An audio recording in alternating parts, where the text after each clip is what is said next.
என் அன்பு மாணவர்களுக்கு வணக்கம். இது உங்கள் சரவணகுமார் சார். இன்றைக்கி நம்ம என்ன பார்க்க போகிறோம்னா ஸ்பெரிக்கல் செல்ஸ் உண்டான ப்ராப்ளம் பார்க்க போகிறோம். ஒரு பார்ட்ஸி ப்ராப்ளம். இது வந்து எக்ஸாமில் கண்டிப்பாக கேட்பாங்க. ஸ்பெரிக்கல் செல் 1 மீட்டர் இன்டர்னல் டயாமீட்டர் கொடுத்துருக்காங்க. அப்போ டயாமீட்டர் நம்ம என்னென்ன எடுத்துக்கலாம்னா நம்ம டின்னு எடுத்துக்கலாங்களா? டிங்கிறது டயாமீட்டர். இந்த 1 மீட்டர் கொடுத்துருக்காங்கம்மா. மீட்டர் நம்ம என்னவா மாற்றணும்ப்பா? மில்லிமீட்டராக மாற்றணும். அதனால் 10⁻³ வந்து மல்டி பண்ணிக்கோங்க. 5 mm திக்னஸ் கொடுத்துட்டாங்க. திக்னஸ் வந்து டி வந்து என்ன 5 mm கொடுத்துட்டாங்க.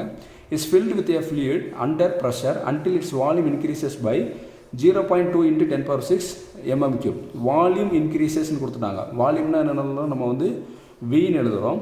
இன்க்ரீசஸ்ன்னு கொடுத்தனால டெல்டா வின்னு கொடுத்துருக்காங்க. 0.2 into 10⁻6 mm3 வந்து அவங்க வந்து கொடுத்துட்டாங்கம்மா. டிட்டர்மைன் நம்மளை என்ன கண்டுபிடிச்சு சொல்லியிருக்காங்கன்னா ப்ரெஷர் வந்து கண்டுபிடிச்சு சொல்லிடுறாங்க. இப்போ வந்து பார்த்தீங்கன்னா யங்ஸ் மாடல்ஸ் வந்து நம்ம எடுத்துக்க சொல்லிட்டாங்க. என்ன எடுத்துக்கிட்டாங்கன்னா 2 into 10⁻5 Nm² எடுத்துக்க சொல்லிட்டாங்க.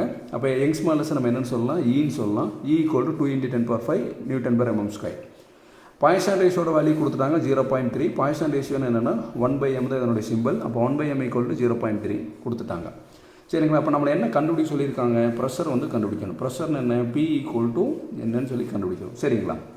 அப்போ கொடுத்தக்கூடிய கிவன் டேட்டாலாம் எடுத்துக்கங்க.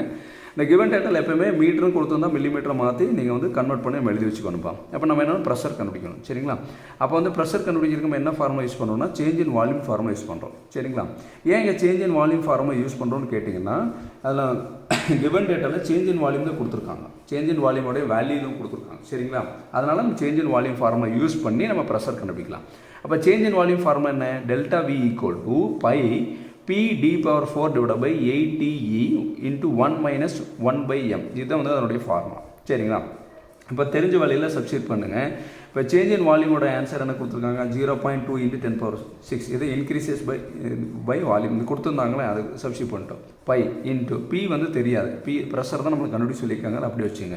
இன்ட்டு டயாமீட்டர் எவ்வளோ கொடுத்துருக்காங்க? 1 into 10⁻3. 1 into 10⁻3 எழுதிட்டோம். இங்கே பவர் டயாமீட்டர் பவர் 4 இருக்கிறதுனால பவர் வந்து 4 போட்டோம். புரியுதுங்களா? டிவைடட் பை 8 வந்து ஃபார்முலா வந்தது. டி வந்து என்ன? திக்னஸ் நம்மளுக்கு என்ன கொடுத்துருக்காங்க? 5 mm. 5 கொடுத்துருக்காங்க. இன்டூ ஈங்கிறது என்ன? யங்ஸ் மாடலஸோட வேல்யூ என்ன? 2 into 10⁻5.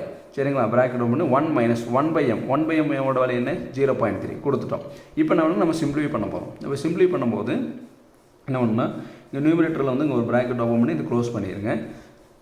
இப்போ ப்ராக்கெட் ஓப்பன் பண்ணிக்கலாம். இந்த பைக்கு வந்து ஷிஃப்ட் அமுத்தி EXP நம்பினா பை வந்துடும். இன்டூ இந்த ப்ரெஷர் தான் நம்ம கண்டுபிடிக்கணும். அதனால் வந்து இது வந்து ஒன்றும் பண்ண வேண்டாம். அடுத்து இதில் பாருங்கள் என்ன இருக்குது? ப்ராக்கெட் ஓப்பன் என்ன இருக்குது? 1 into 10⁻3 ப்ராக்கெட் க்ளோஸ்.